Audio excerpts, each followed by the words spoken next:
Hello मेरे प्यारे भाइयों, स्वागत है आपका अपना यूट्यूब चैनल एसकेसी मैथ के ऊपर। एसकेसी मैथ आपको हर यूनिट से चैप्टर वाइज VVI MCQ लेकर के आपके लिए आ रहा है। दिल थाम के पूरी चैप्टर को देखिए। चैप्टर का नाम है लोकतंत्र की उपलब्धियां। सारे चैप्टर के ऊपर हम लोगों ने बात कर लिया है। अब इस चैप्टर के ऊपर हम बात करते हैं। आइए एक एक प्रश्न को देखते हैं गहरी से। तानाशाह व्यवस्था में कौन सा कथन सही है? तानाशाही व्यवस्था में कौन सा कथन सही है? जनता जबरन संतुष्ट होती है, बिल्कुल बात है। जनता की लोकतंत्र में रुचि नहीं है, ऐसी थोड़ी ना बात है। जनता की लोकतंत्र में रुचि कौन नहीं कह रहा? जनता को लोकतंत्र में रुचि है। कौन सा कथन सही है? क और ख दोनों कथन सही है या इनमें से कोई नहीं है? जनता की लोकतंत्र में रुचि नहीं है, तानाशाही व्यवस्था में रुचि रहता है, लेकिन अगर फिर भी मुझे सही करना पड़े, जनता जबरन संतुष्ट है। हाँ, ये भी बात है कि जनता को जबरदस्ती संतुष्ट किया जाता है।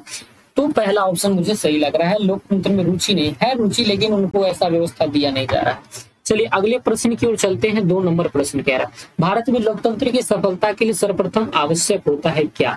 भारत में लोकतंत्र की सफलता के लिए सबसे पहला आवश्यक शर्त ये होना चाहिए कि जनता का अशिक्षित होना। अरे जनता शिक्षित होगा ना, तो जनता शिक्षित होना चाहिए। जनता के पास धन का होना, क्या धन से क्या मतलब है उसका? तो जनता का शिक्षित होना बहुत जरूरी है, तो लोकतंत्र सफल हो जाएगा, वरना लोकतंत्र विफल हो जाएगा। निम्नलिखित में कौन सा कथन सही है? लोकतंत्र यहाँ पे लिखा गया है, कई प्रक्रियाओं से गुजरना पड़ता है। लोकतंत्र को कई प्रक्रियाओं से गुजरना पड़ता है, बिल्कुल बात सही है। लोकतंत्र को कई प्रक्रियाओं से गुजरना पड़ता है। लोकतंत्र में न्याय विकास की धीमी होती है, बिल्कुल सही बात है। जनता से सहमति लीजिए फिर कीजिए, कोई भी कदम अकेले आप नहीं उठा सकते। तो के अर्थ है दोनों ऑप्शन सही है। 3 के बाद चलते हैं चौथा नंबर प्रश्न पे। चौथा कह रहा है कि लोकतांत्रिक व्यवस्था में निम्नलिखित में किन मुद्दों पर सफलता पाई है? किन मुद्दों पर लोकतांत्रिक व्यवस्था को सफलता मिली? राजनीतिक असमानता को समाप्त कर दिया गया है, ऐसी कोई बात नहीं है। राजनीतिक असमानता आज भी है। लोगों के बीच टकराव को समाप्त कर दिया, कौन कह दिया? लोग आज जितने टकरा रहे हैं वो कभी नहीं टकराए थे। बहुमत समूह और अल्प समूह को एक साथ व्यवहार करता है। हाँ, ये थोड़ा बहुत ठीक लग रहा है, लेकिन कहाँ देखने को मिलता है? समाज में आखिरी पंक्ति पर खड़े लोगों के बीच आर्थिक पैमाना को कम कर दिया है। हाँ, मापने को कम कर दिया है, बाकी ऐसा कुछ बात है नहीं। आर्थिक पैमाना कम हुआ, बाकी सारा चीज चल ही रहा है। कौन सी एक लोकतांत्रिक व्यवस्था के अनुरूप नहीं है? कानून के समक्ष समानता, कानून के समक्ष समानता ठीक लग रहा है। स्वतंत्र निष्पक्ष चुनाव ठीक लग रहा है। उत्तरदायी शासन व्यवस्था ठीक लग रहा है। बहुसंख्यकों का शासन, कौन कह रहा है बहुसंख्यकों का शासन? जिनका संख्या कम भी है उनके लोग भी संसद में जा रहे हैं, तो कम लोग वाले भी संसद में जा रहे हैं, तो बहुसंख्यक थोड़ी ना हो जाएगा। 5 नंबर सही है। अगला प्रश्न हम ले चलते हैं आपको। आज दुनिया के लगभग कितने देश में लोकतंत्र किसी न किसी रूप में विद्यमान है? आज दुनिया के लगभग कितने देशों में लोकतंत्र किसी न किसी रूप में विद्यमान है? तो याद रखना, लगभग 100 देशों के अंदर विद्यमान है। कितने? लगभग 100 देशों के अंदर विद्यमान है। ऑप्शन नंबर हमारा बी हो जाएगा। आइए अगले प्रश्न पे हम आपको ले चलते हैं। अगला प्रश्न हमारा क्या कह रहा है वो सुनिएगा। अगला कह रहा है कि भारत में लोकतंत्र का इतिहास कितने वर्षों का है? तो भारत में जो लोकतंत्र का इतिहास है हमारा 60 वर्ष पुराना है, 70 वर्ष पुराना है। भारत में लोकतंत्र का इतिहास लगभग 60-70 वर्ष पुराना है हमारा। कितने? 60-70 वर्ष पुराना है। अगला, निम्नलिखित में कौन सी व्यवस्था उत्तरदायी और वैध है? वैध भी होना चाहिए, उत्तरदायी। तो उत्तरदायी लोकतंत्र से ज्यादा कोई भी व्यवस्था नहीं। तानाशाही निरंकुश नहीं चलेगा। लोकतंत्र में उत्तरदायिता रहती है कि हाँ हमको ये काम करना है, इसका जवाब भी देना पड़ेगा, नहीं करेंगे तो। निम्नलिखित में से किस व्यवस्था में चुनाव नियमित रूप से होता है? तानाशाह में चुनाव करवाना, मन करवाइए। गैर लोकतांत्रिक व्यवस्था में चुनाव एकदम समय पे होगा, नहीं होगा तो बयानों को जिंदा मुर्दाबाद। लोकतंत्र होता है जनता के प्रति उत्तरदायी। क्या होता है? जनता के प्रति जवाबदेही। गैर जवाबदेही, अनुत्तरदायी, ऐसा कौन सी बात है? भारतीय संविधान के बारे में कौन सा कथन सही है? यह धर्म के आधार पर भेदभाव की मनाही करता है, बिल्कुल सही बात है। एक धर्म को राजकीय धर्म बताता है। हमारे यहाँ तो सब धर्म को समानता मिले, लोगों को कोई भी धर्म मानने की आजादी नहीं है। अपनी धर्म को मानिए, सब आजादी है। महिलाओं को मतदान के विरुद्ध अधिकार का, बाप रे बाप, महिला सबसे ज्यादा महिला मतदान कर रही है। ऑप्शन 1 हमारा सही हो जाएगा। 11 के बाद चलते हैं हम 12 में। भाई कहाँ चलते हैं? 12 के अंदर चलते हैं। देखिए लोकतंत्र यहाँ लिखा गया है, तो लोकतंत्र इसको आप समझिएगा। अरे मैं कोकतंत्र लिख दिया, अरे मेरा भी तो दिमागवा नहीं चल रहा है। लोकतंत्र से संबंधित निम्नलिखित में से कौन सा कथन सही नहीं है? गलत वाले को चुनना। व्यक्ति की गरिमा के मार्ग में अवरुद्ध उत्पन्न करता है लोकतंत्र, गलत।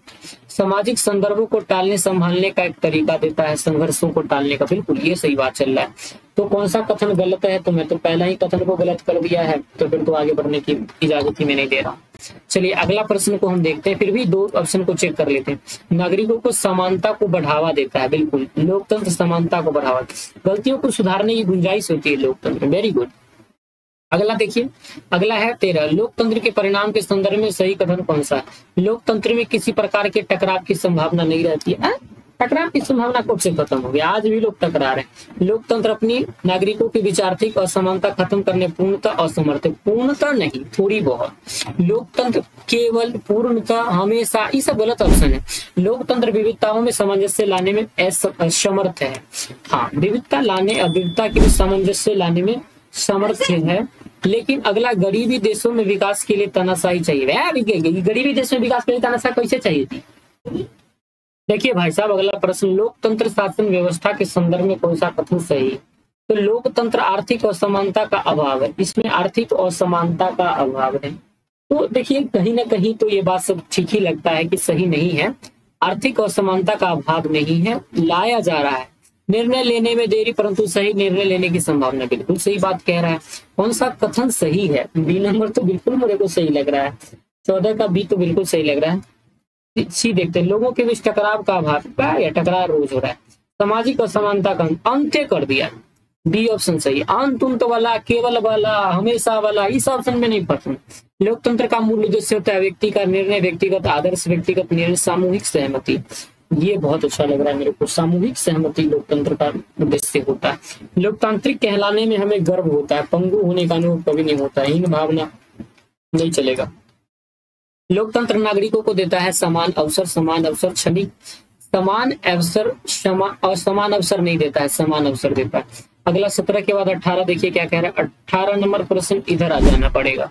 18 नंबर प्रश्न क्या कह रहा है वो सुनिए। कह रहा है कि निम्नलिखित में कौन सा तथ्य लोकतांत्रिक व्यवस्था के अनुरूप नहीं है? जो नहीं है वो गलत है। स्वतंत्र निष्पक्ष चुनाव होता है, कानूनों के समक्ष असमानता नहीं, समानता, जो गलत है वही सही है। ये सही है, ये गलत है, ये गलत है। चलिए बी के बाद अगला प्रश्न पे आते हैं। 19 नंबर प्रश्न क्या कह रहा है? लोकतंत्र करता है विभिन्नताओं का क्या? सम्मान करता है, निरादर नहीं करता, अपमान निरादर, बाकी ये सब बात कहाँ से? सम्मान करता है विभिन्नताओं। भारतीय लोकतंत्र के प्रति लोगों की है आस्था। लोकतंत्र के प्रति हमारा क्या है? आस्था है, विश्वास है, अविश्वास अनास्था नहीं है। 21 लोकतंत्र में निर्णय लिया जाता है विधायिका की स्वीकृति से, पंचायत समिति की स्वीकृति से, पंचायतों की स्वीकृति से, निम्नलिखित में से कोई नहीं। विधायिका की स्वीकृति से, तो बताइए इसका आंसर क्या हो जाएगा? तो जो विधि बनाते हैं उसकी स्वीकृति से लिया जाता है हमारे यहाँ निर्णय। अगला प्रश्न के ऊपर हम चलते हैं। लोकतंत्र व्यवस्था होती है आर्थिक मंदी का, आर्थिक खुशहाली का, आर्थिक बदहाली का, आर्थिक गिरावट का। देखो बदहाली गिरावट नकारात्मक है, मंदी नकारात्मक है, खुशहाली सकारात्मक है, ऐसे भी छांट सकते हो। अगला प्रश्न कह रहा है भारतीय लोकतंत्र निरंतर बढ़ रहा है अवनति की ओर, जो अवनति होगा वो तो ह्रास भी होगा, विकास उन्नति की ओर, निम्न स्तर की ओर, तीनों एक जैसा, एक ही अलग। तो इस तरह से ऑप्शन को छांट सकते हैं और आप तैयारी बहुत अच्छा कर सकते हैं। इतना ही इस चैप्टर के अंदर क्वेश्चन था। 1 से लेकर 23 तक के कितने प्रश्न को आपने सही किया है, कितने को गलत किया है, जरा बताइएगा। मिलते हैं नए वीडियोस के साथ, तब तक के लिए आप सभी को धन्यवाद।